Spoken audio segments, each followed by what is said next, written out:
Hi guys, I'm Leigh Denely. So for today's video, what I'm gonna be talking is about how you will be able to utilize yung mga binibigay ko sa inyo na free premium indicator. So I'm giving this for free because it's just my support to all those people who want to learn under my team, under my affiliate. So itutulong ko na sa inyo para at least mas mapadali yung inyong trading journey.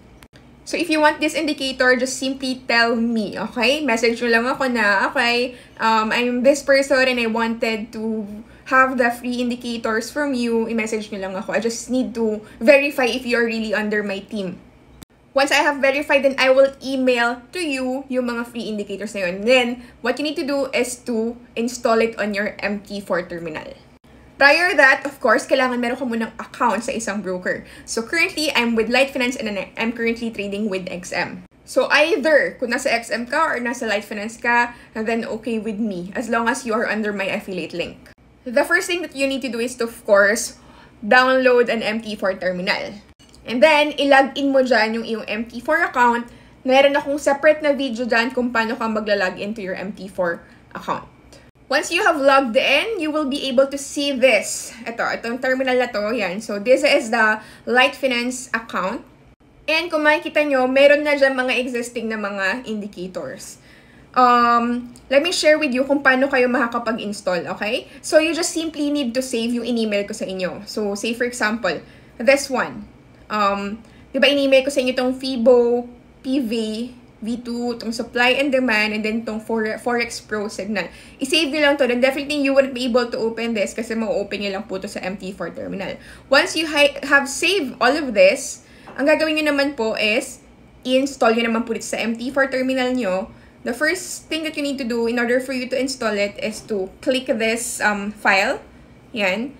And then, i-click nyo lang po yung Open Data Folder. And then, once you have opened that Open Data Folder, i-click nyo lang itong MQLF-L4. And then, click nyo itong indicators. Tapos, dito nyo po ipipaste yung mga indicators. Kahit i-drag na lang papunta dito, tapos i-paste nyo po dyan. Okay? So, once you have pasted yung, mga indicators, you will be able to see dito sa part na to. Ayan. Merong indicators dyan. Ayan. This one. So, kailangan nyo lang po yan i-refresh. Refresh nyo po yan. Tapos, makikita nyo na po dyan yung in-install natin na indicators. So, makikita nyo itong Forex Pro Signal, itong FIBO PV2, and ano ba yun? Itong supply and demand. So, ang gagawin nyo lang po is, drag nyo lang po yan papunta dito. Ganun lang. Okay? Tapos, okay. Ganun lang siya. Click nyo lang itong okay. Tapos, mapupunta na po yan. Makikita nyo, ganito yung magiging view nyo. Palitan nyo na lang yung mga kulay kung ano yung pinaka-komportable kayong kulay na line. Okay? In my case, ito yung nilagay ko ng mga kulay. So, kung makikita nyo, para mas maintindihan nyo po itong mga indicators na to, meron na kasi ako nakalagay dito na free na mga signals. Itong brown na to, nakikita nyo na brown na yan, this is the moving average 200. So, ina-average niya po yung presyo for like 200 candles. So, kung nasa taas po yung presyo niyan, meaning uptrend po siya. Kung nasa baba po yung presyo is meaning downtrend po siya. So, that's how it works. And then, naglagay rin po ako ng another free indicator which is yung RSI. Ito naman po yung RSI which indicates po na malalaman natin kung gaano kabilis po yung galaw ng market price. Okay? Kapag po yan nasa 70, meaning in control po dyan yung mga buyer. Kapag po nasa 30 po yan, in control naman po yung mga seller. Okay? So, same with this indicator. Nakikita nyo ito. Itong Forex Pro signal. This is also an indicator na makikita nyo kung oversold na or overbought na. Okay? Kapag oversold na po siya, meaning, andito na po yan. Itong kulay blue na itong line na to, oversold na po siya. So, there's a high tendency na aakit na po yung presyo. Kapag po nandito naman po yung presyo sa may overbought, ayan, nandito po, ibig sabihin, masyado nang maraming bumibili, there's a high chance na bababa na po yan. Okay? So, itong parallel na po na yan is an indicator if overbought or oversold. So, normally, dyan lang po ang ating area of value. Okay? So, yan po ang ating area of value. Actually, makikita natin, tingnan nyo naman, dyan lang naglalaro yung presyo sa loob niyang parallel line na yan, diba?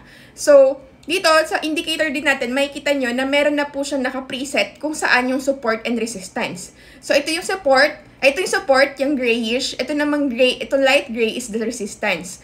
Kumbaga, ang resistance is the bubong. Bubong po yan. And then po yung support is yung sahig. Okay? So, kung ito ang resistance, ito ang support, ito po yung bahay nyo. Okay? Ito po yung bubong, ito po yung sahig. Dito lang po maglalaro yung presyo sa loob ng resistance and support. So, hindi po kayo maliligaw, hindi po kayo magti-trade above resistance, hindi po kayo magti-trade below support. Okay? So, ngayon, kapag nakita nyo na, okay, napunta na siya sa support, there's a high chance, kapag natap na ng price yung support, then merong malaking chance sa yan na aakyat na yung presyo. As you can see dito, natap niya na itong support, di ba? Nandito na siya sa support 2. So, meaning, paakyat po yan. Aakyat po yan ng aakyat hanggang dito sa may dito sa area kung saan meron po tayong indicator na nakalagay na overbought na siya. Okay? So, kapag ito na-touch nga na to, itong line na to, there's a high chance naman na bababa po yan. Yan. So, kung may papansin nyo, napakadaling intindihin niya kasi ito yung mga indicators na kumbaga makakatulong sa'yo na mas mabasa yung chart mo. And then, makikita mo, meron po dito mga, yan, yung mga parang araw, ayan, mga bilog na araw na yan. So, sinet ko siya as red and green, okay? So, ito pong araw na to, kung mapapansin nyo, kulay red siya. So, meaning, na-touch ka na po tong indicator natin dito na, overbought na, ayan. So, meaning, nung touch nga to, naglagay siya ng indicator na, okay to sell, sige, mag-sell ka na. Diba? Kung nag-sell ka dito, ayan, nag-sell ka dyan, then, kumita ka na ng ilang pips dyan, pababa. Kasi bumagsak na siya eh. Ayan, ang laki ng binagsak niya, diba? Kung nag-sell ka dito. So, yan po is an indicator and confirmation na okay na, sige, mag-sell ka na dyan. Okay? So, ito naman pong kulay green, itong green nakikita nyo na to, kapag po may indicator na po na kulay green dyan, that means, pwede ka nang mag-buy. Pwede ka na mag-entry ng buy kasi indicator and confirmation na po yan na okay ka na mag-buy kasi aakyat na yung market. So, as you can see, na-touch nga na, nandito siya sa support area, di ba? Nandito na siya sa support area, na-touch nga na yung support area, and then, lumagpas na po siya dito sa ating indicator wherein, sinasabi dito na oversold na, so meaning aakyat na yung presyo. Ngayon, kung nag-buy ka dito, nag-place ka ng buy dito, then aakyat na po yan most definitely, which is yun nga po yung nangyari, umakyat na yan. So, another ilang pips na naman po yung kinita nyo dyan, diba?